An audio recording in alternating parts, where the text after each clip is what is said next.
I'm Keith Case. And I'm Stacy Scheibel. Thank you for joining us. Well, there's no question about it. Pickleball is exploding in popularity. Yeah, customers of a not yet open indoor pickleball business say the company went radio silent after they paid their membership deposits. And when they couldn't get answers, they knew they'd better call banking.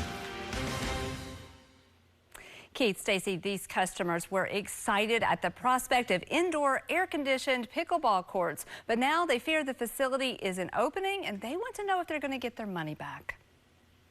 From the outside, Divine Iron Gym inside the Old Dick's Sporting Goods store at West Shore Plaza looks like it is set to open. You can even see workout equipment through the windows. And upstairs is supposed to be Division I pickleball, indoor courts for members who pay a monthly fee. Janice Fisher tells me she and at least 20 others in her pickleball circle jumped at the chance to lock in discounted fees and play out of the sun. Between the rain and the heat, it was bad. So who wouldn't want to go for, $79 a month indoors? Debbie Cagnina says she and her pickleball group of dozens of people responded to social media advertisements in June and took advantage of a deal for the first 100 customers to lock in a rate of $75 a month. She said some also locked in deals for the gym. Supposedly somewhere, I believe it was upstairs, there was going to be 12 indoor pickleball courts.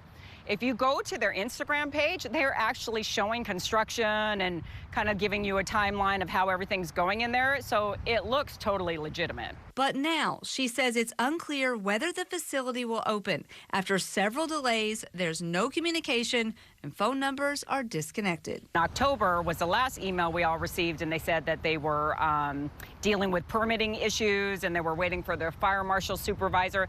They were saying all the right things to kind of keep you, strung along to see if they were going to open or not. State records show both Divine Iron Holdings LLC and Division I Pickleball LLC filed on November 21st to dissolve the companies. And owner Luis Valero listed ran out of funding and difficulty opening as the reason.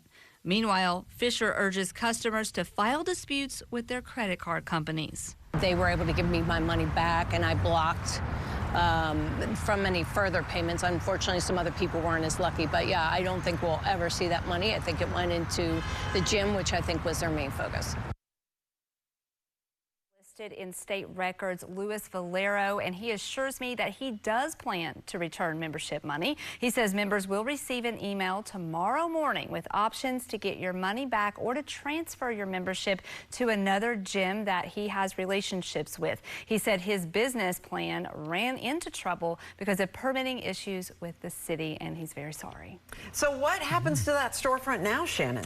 Well, a lot of people want to know that it's a storefront with very high visibility, and according to the photos shown on the company's Instagram page, a lot of work has already gone into this. And I reached out to management of West Shore Plaza. I have not heard back from them yet. However, Mr. Valero tells me that another gym is planning to take over this space, and he says it's possible for members to transfer their membership to the new gym. That seems like a good idea. I mean, a lot of people were interested in that pickleball stuff going on there. It's hot right now. It is. Well, if you have a problem that needs solving, you better call Bankin. The telephone number on your screen, 1-855-BANKIN, or you can always reach her on Facebook at WFLA Shannon.